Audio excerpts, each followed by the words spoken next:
You should come see. Yeah. Yeah.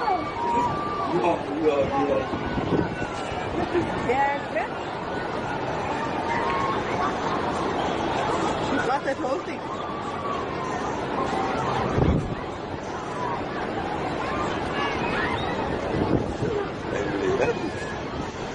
Oh, yummy.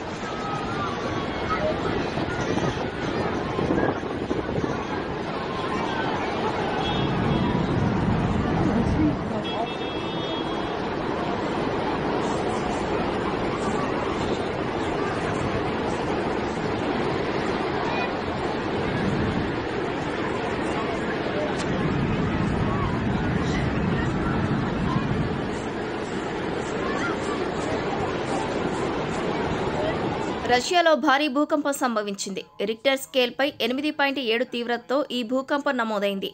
అయితే Japan వాతావరణ శాఖ హెచ్చరించిన కొద్దిసేపటికే ఈ భూకంపం సంభవించింది. ఈ క్రమంలోనే రష్యాలోని కంచట్కా ద్వీపకల్పంతో పాటు జపాన్కు కూడా సునామీ హెచ్చరికలు జారీ చేశారు. ఆ తర్వాత కొద్దిసేపటికే రష్యా, జపాన్లను సునామీ కూడా తాకింది. దీంతో ప్రజలు తీవ్ర భయాందోళనకు గురయ్యారు.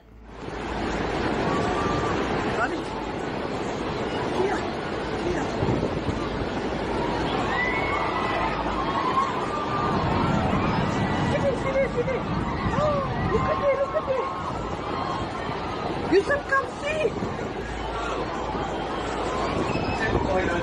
Yeah.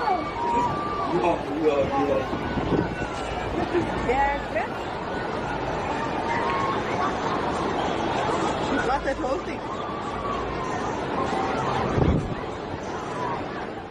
జపాన్లోని 4 పెద్ద దీవులకు ఉత్తరాన ఉన్న హొక్కైడో నుంచి దాదాపు 250 కిలోమీటర్ల దూరంలో భూకంప కేంద్రం ఉన్నట్లు అధికారులు గుర్తించారు. రానున్న 3 గంటల్లో రష్యా, జపాన్ తీర ప్రాంతాల్లో పెద్ద ఎత్తున సునామీ అలలు రావచ్చని యుఎస్ జియోలాజికల్ సర్వే హెచ్చరించింది. అటు అలాస్కా, అలుటియన్ దీవులలోని కొన్ని ప్రాంతాల్లో సునామీ ప్రభావం ఉంటుందని అలాస్కా జాతీయ సునామీ కేంద్రం హెచ్చరించింది. కాలిఫోర్నియా, ఒరెగాన్, వాషింగ్టన్, హవాయితో సహా పలు ప్రాంతాలను అప్రమత్తం చేసింది.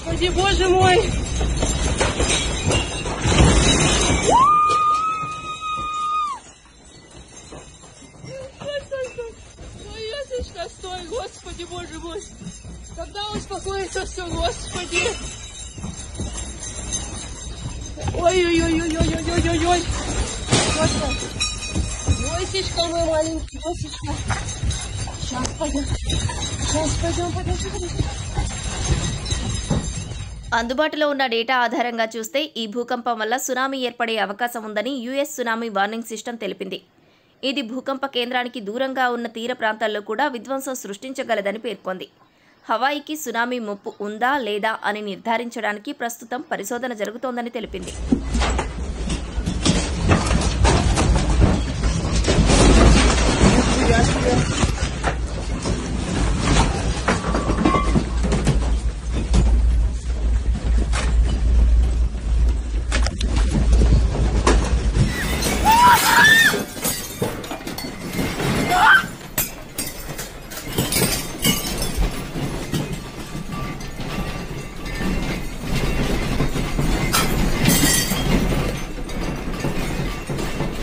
ఇప్పటి వరకు ప్రాణ, ఆస్తి నష్టానికి సంబంధించిన ఎలాంటి సమాచారం తెలియలేదు.